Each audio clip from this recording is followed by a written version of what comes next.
Se você acha que sabe tudo sobre a história da comida brasileira e ainda não consegue nomear 5 técnicas de cozimento indígenas pré-cabralinas, tem algo errado.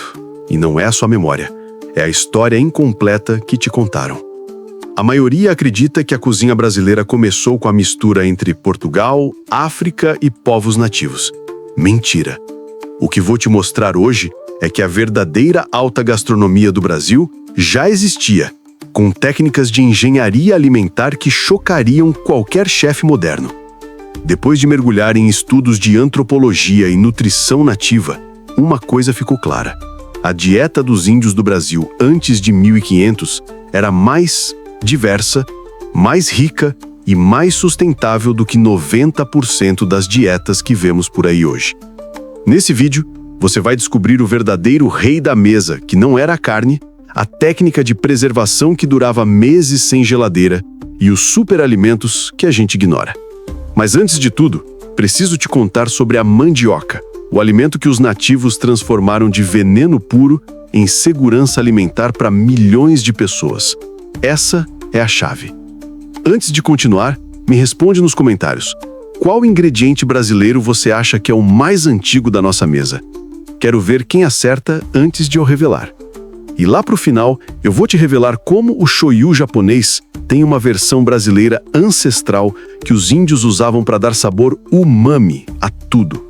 Fica ligado, vamos nessa. Você cresceu achando que a alimentação indígena era sempre a mesma coisa em todo o Brasil, né? Que era só caçar um bicho, pescar um peixe e pronto. Mentira. Essa é a primeira coisa que a gente precisa desmistificar, de cara. O Brasil é um continente, pô. Tinha pelo menos 1000 grupos diferentes, cada um com sua cultura, seu clima e sua dieta. O que um pataxó comia na Bahia era totalmente diferente do que um guarani comia no sul, ou um povo da Amazônia. Mas no fim das contas, existia um rei absoluto na mesa que unia a maioria. Um rei que, pasme, a gente come até hoje. Eu tô falando da mandioca, ou aipim, ou macaxeira, dependendo de onde você tá. É o alimento mais subestimado da nossa história. A ciência mostra que a mandioca era o pilar calórico e cultural de quase todos os grupos tupi, que eram os mais populosos no litoral. A sacada genial desses povos foi dominar o processo de desintoxicação dela. Pensa comigo, a mandioca brava tem cianeto, veneno puro. Mas eles criaram a prensa, chamada tipiti, para espremer o sumo e o calor do forno para torrar. Isso não é só cozinhar, é engenharia alimentar de altíssimo nível. Essa técnica permitia estocar a farinha por meses, dando segurança alimentar para aldeias inteiras. A farinha, a tapioca e o beiju eram o pão daquela época. Dava energia para longas caminhadas, para as guerras e para o trabalho pesado. Se você come um cuscuz ou uma tapioca hoje, você está honrando um legado de milhares de anos. É a base da nossa culinária. Anota isso.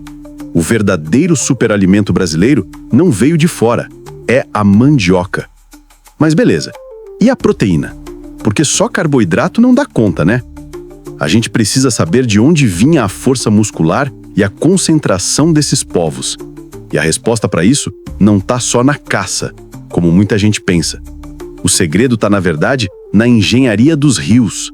A primeira imagem que vem na cabeça sobre proteína indígena é o índio com arco e flecha, no mato, caçando uma capivara, né?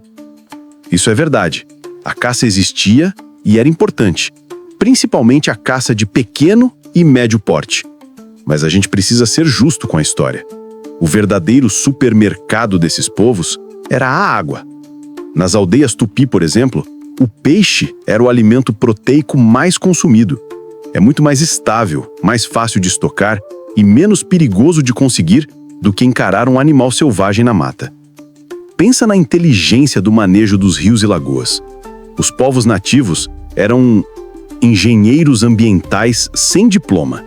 Eles criavam viveiros, faziam barragens temporárias e usavam um conhecimento absurdo de sazonalidade para pescar na época certa, sem esgotar o recurso.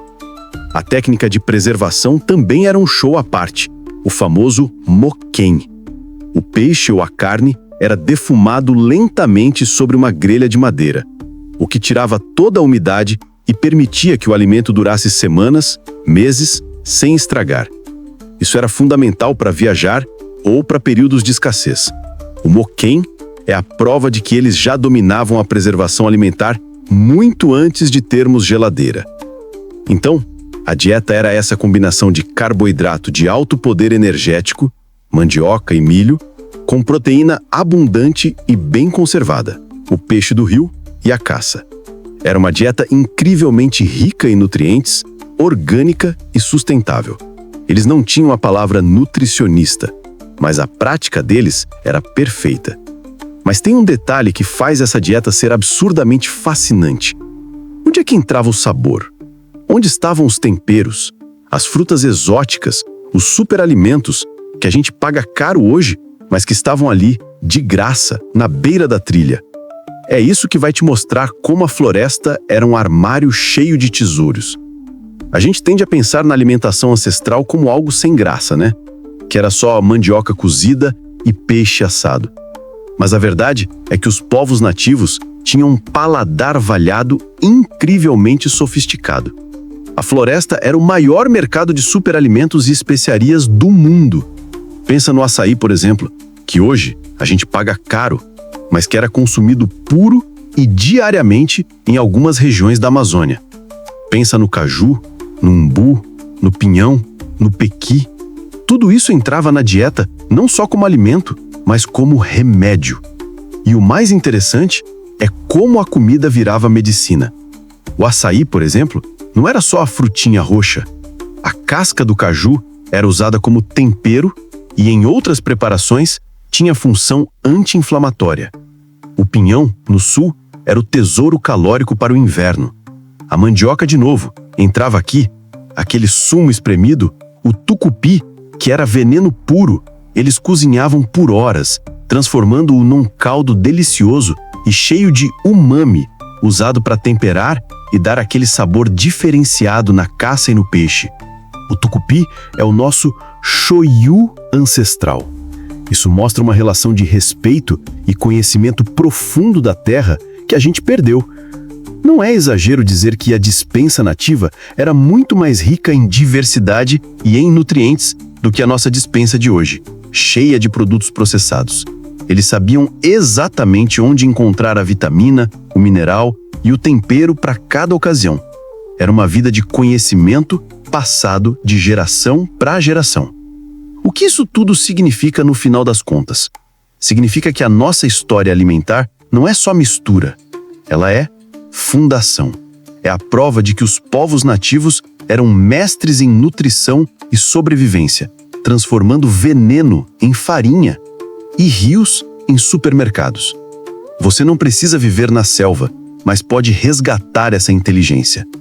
Agora eu te pergunto, qual desses conhecimentos, a técnica da mandioca, o moquém ou o uso de superalimentos, mais te fez pensar na forma como você se alimenta hoje? Você já conhecia a história do tucupi, o nosso shoyu ancestral? Se esse vídeo agregou valor para você, se inscreve no canal, porque toda semana eu trago conteúdo sobre a história e cultura brasileira que vai te ajudar a desvendar esses mistérios do nosso passado.